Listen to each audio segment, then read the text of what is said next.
Hello, welcome back to my YouTube channel. I'm very excited to do this video. I've been planning on doing it for a long time, but I had to postpone it because deadlines from uni have been quite crazy. And I just finished everything. I've just finished my first year last week, which I'm so happy about. Hopefully I pass everything, but yeah, everything is done. As you've probably seen from the title, I'm going to talk about my first year as a computer science at UCL. I'm just going to talk about my personal experience, and I'll talk about various points that will be universal to any first year UCL student. Although I'll mention some stuff specific to CS, especially modules and stuff like that. So the first thing that I'm going to talk about is the course content. So for my first year of my computer science degree, I had 8 modules. I had one that lasted for the whole year, which was design and professional skills. The main gist of the module was to learn a little bit about good coding and development practices, as well as doing ethical reports and learning a little bit about the engineering industry and how to properly do things in a professional setup. So the modules we had only in first term were Principles of Programming, which was an introduction to both procedural programming and functional programming. We used C and Haskell as the languages to learn about this. Then we had discrete maths for computer scientists, and it was learning a little bit more about modular arithmetics, a little bit about matrices, a little bit about functions, and that was about it. And the last one is engineering challenges. This module is in every engineering course, if I'm not mistaken. They group people in terms of their course, and the CS students were paired with the EEE students. Our task was to build a bioreactor system, which is basically a small simulation of a vaccine production system where you have the live vaccine inside, and then you have to keep it at the required levels of both pH, temperature, and stirring. Then for the term 2 specific modules, we had object-oriented programming, which was where we learned the basics of design for object-oriented programming languages, and we used Java for this. Then we had theory of computation, which is where we learned a little bit about philosophical/mathematical logic. We talked as well about automatons, so that would be PDAs, Turing machines, etc. Then we had algorithms, which was where we talked about various data structures and algorithms for it, and how to experimentally and theoretically analyze both space and time complexity of an algorithm or a data structure. And lastly, we had compilers, which was quite a hard module, just for the reason that it required quite a lot of knowledge from theory of computation, and we had theory of computation at the same time, so we didn't really have the basis for it. I think they changed it for next year, and you'll have theory of computation before compilers, and that will be very useful, because a lot of what you learn in compilers requires information, especially from the last part of theory of computation. But compilers is just what the name says. You just learn a little bit about how compilers work, how they manage to figure out if a program is well written or not, and how it stores information, how it converts it to low-level language that the computer is then able to understand. So as for the content delivery, we had various types of classes and tutorials, which I'm going to talk about. The first one that I'm going to talk about is live online lectures. This would be when we had a Zoom link or a Teams link or whatever, where we would attend the lesson live. Sometimes it would be a little bit interactive with some quizzes here and there, but it was mainly just a lecture talking to us and giving us information.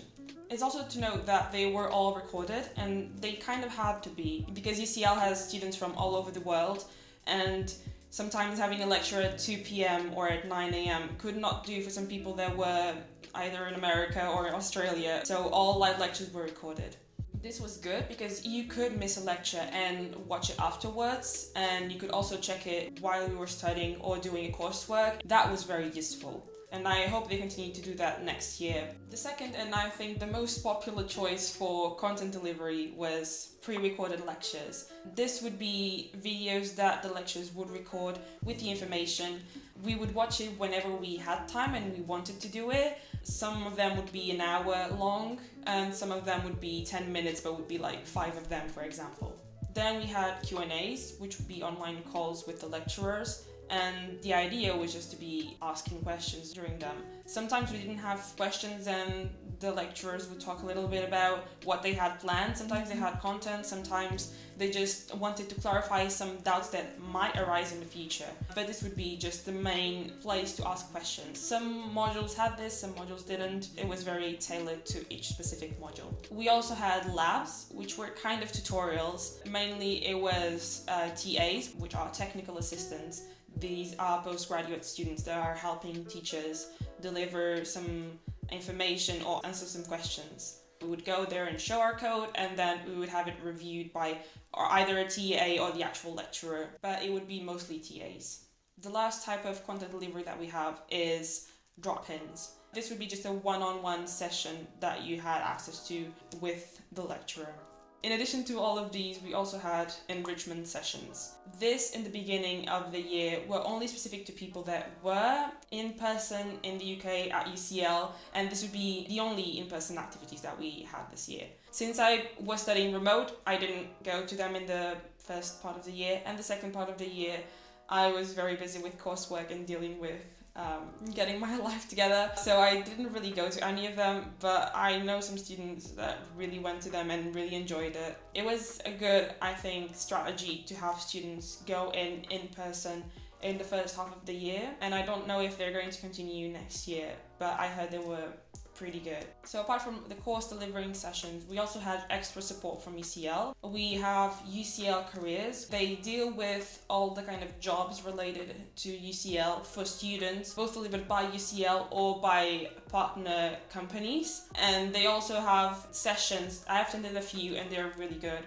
This would be sessions on how to build your CV, how to improve your CV, how to write a cover letter, how to make the best application possible. They also have sessions with certain employees, and they have also drop-ins where you can ask questions about your own application, they were very good. I attended one where I had an application for, I think it was an activity at UCL, and my application was good, but I realized it could be better. And that session was just an unblocker for me. It was just really, really helpful and just helped me a lot making my application go to the next level. I might be missing something, but I think the only additional thing that we had was all the tutors. The one that was the most helpful for me was a transition mentor. This would be someone in second year or later on, I think, from my course that would help us navigate the course. And we just had one session per week. Sometimes we just banter, or sometimes we play games. A few times we just discussed coursework, which was really useful. I felt like having that person that you can just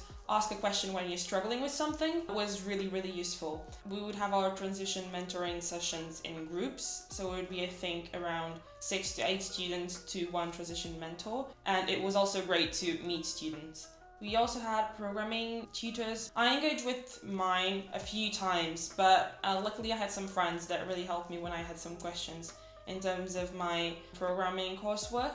So I didn't have to use it that much. But I remember that when I went, they were very useful. They tend to be, I think, third year or fourth year students that help us with coursework. And lastly, we have personal tutors. I think that's the name. This would be, I think, staff rather than students. Unfortunately for me, I had a lab most times where the session with our personal tutors were. They were useful in terms of guiding me towards certain things when I was struggling or I needed some guidance. So this leads great to the closing part of this first section, which is how staff deals with feedback. I really want to mention this because they are really putting an effort into making us have a good experience. It's no secret that CS at UCL has a very, very low satisfaction rate. I think the department is really concerned with it. And I can see in the way that they engage with us. When we say that something isn't working, they actively try to change. So for example, in engineering challenges, a lot of us were struggling with how to debug some stuff with the simulators that we had. They set up I think an additional 4-hour Q&A period kind of drop-in where you could just go there and ask a question and go back to your work. They added 3 more sessions where you could go ask questions about each simulator. Although the module was really hard, it was great seeing that they were really trying to give us the best support possible. So now that we have all of the course content out of the way, I'm going to talk about Courseworks. This is going to be specifically about computer science courseworks. Most of the coursework that I did throughout this year was really interesting and engaging. A few of the coursework that we did that I think my cohort in general really enjoyed.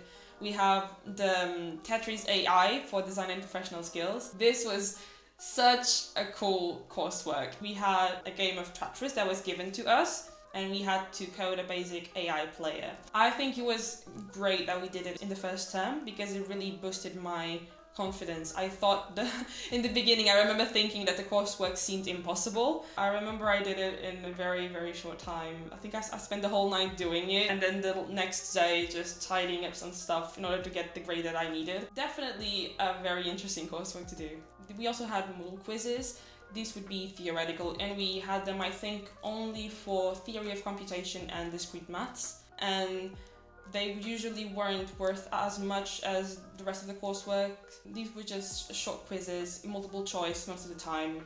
Then for most of the problem-solving courseworks, these would be, we have, for example, write a program that can print something in this format to the terminal, or write a data structure that works in this way. This would be more problem-solving exercises, and we had them mostly for principles of programming, object-oriented programming, and algorithms. The non-coding courseworks that we had were mainly for design and professional skills, and we had to do a few reports, we had to do a presentation, and this would be just stuff that was more theoretical about engineering practices or ethical problems. I think overall I really enjoyed courseworks. I think they have some issues. The first thing that I have to mention is the weighting of the courseworks. The weighting could vary from, I think, 60% to 1%, which is quite a drastic thing. I should mention though that most of the ones that were 50 to 60% of our grade, most of them tended to be substitutions for the exams that we would have in a live setting that we didn't have because of the pandemic. I have to mention that a few courseworks took so long to complete. And most of the courseworks that we were given, they had the basics of guidelines on how to go on about starting the coursework, but there were a few courseworks that I think the introduction that we had to them was not the best, and I felt so lost whenever starting it, and it felt impossible to complete. It is important to mention that in that sense, they really are helping us develop skills that I think are extremely important. Just having little guidance and know how to go through that initial process of it feels so hard and impossible to do, to actually then do it and do it well. There might be a few exceptions, but from what I remember, it's just that courseworks take a long time to complete. The last thing that I want to mention about courseworks is late feedback. So this is something that I think my cohort in general was very displeased about, because we would be working on a coursework and we had done courseworks before for that module, but we were given no feedback. So we didn't know if what we were doing for that module was working or not. There are a few modules which I haven't received a single grade for, and I've just finished my first year. It's really scary to think that I've done, for example, 3 courseworks and I haven't received a single grade for the courseworks that I've done, and they might be great, or I might have just made the same mistake over and over again, and that can really impact my grade. A few modules we didn't feel this as much. It's just 1 or 2 in particular that are really bad in terms of feedback. I think this really affected satisfaction of the students, and I hope it really changes for next year. So the other thing that I want to talk about is exams. I only had 3 exams, and they were all 24 hours. The only bad thing about exams for me was just that I had little time to study. I think our department was not the best in terms of setting deadlines, because most of our deadlines were during the Easter break, and our Easter break was our only time to study for exams. And these courseworks were extremely heavy in terms of workload. So I remember going through 2 exams. I supposedly had a month and a half to study for them, and I had studied for like a week, less than that, a bit over that, I don't remember. But the exams were really heavy on content, and I remember I was so tired from working on courseworks and studying for exams. That was really, really hard. However, the fact that they were 24 hours really helped. For one of them, I was feeling really tired and just very drained, and I just couldn't think. And the fact that I had 24 hours to complete the exam allowed me some time to take 1 or 2 hours to go to bed and rest, and then go to the exam and attempt it with a fresh pair of eyes and just think about things clearly without me stressing about the time pressure. The last thing that I'm going to talk about is just going to be a global overview of my social life. I studied remote for the whole year, so I was in my home country for the whole duration of the course. I haven't met in person any of my friends that I made through uni, but I've made quite a few friends, and quite good friends. I don't know why, but in general, the cohort for computer science is just so nice. There's just a great vibe between everyone.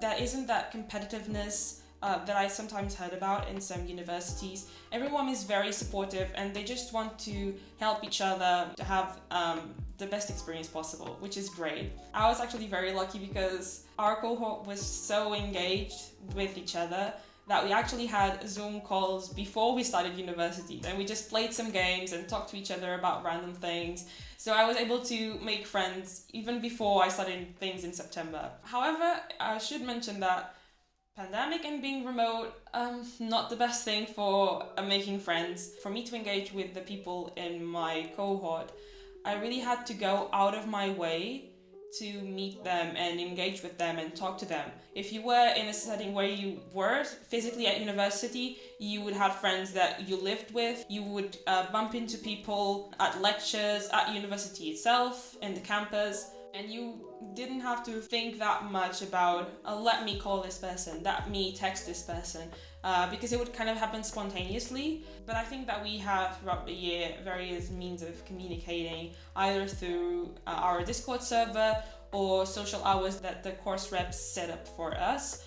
We could just talk and play games and do whatever. Overall, it was not as bad as I thought it could have been.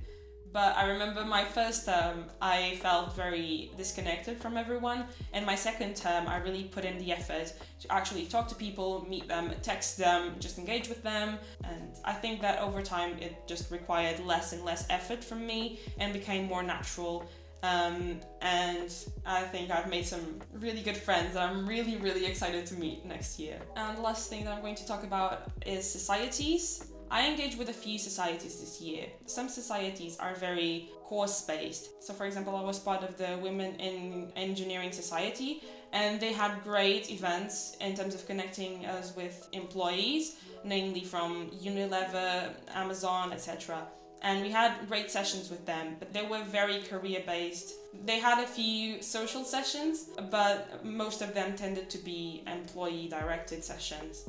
Obviously, this might be because of the pandemic and the social situation is not that great, and online social events are good but not as exciting as they would be in person. Other societies that are not that career-based or just course-based, they tend to be a little bit more chill. This is, for example, the Bubble Tea Society at UCL. You should check it out, it's pretty cool. I think those kinds of societies were where I connected the most with other society members. I've met some people that are really interesting and seem really nice, and I think next year, with the possibility of having some events in person, I'll be able to just explore some friendships a little bit further with those people. Alright, this is it for me. I hope you enjoyed this video and found it useful. Let me know in the comments. I'll be going through and answering any questions that you might have. Let me know if there are some videos that you want me to do. I have some things planned, but I'm open to suggestions. I want to know what other people want to learn about. Yeah, if you enjoyed it, leave a like, and if you want to see more videos, subscribe, click the bell, all of those things. And yeah,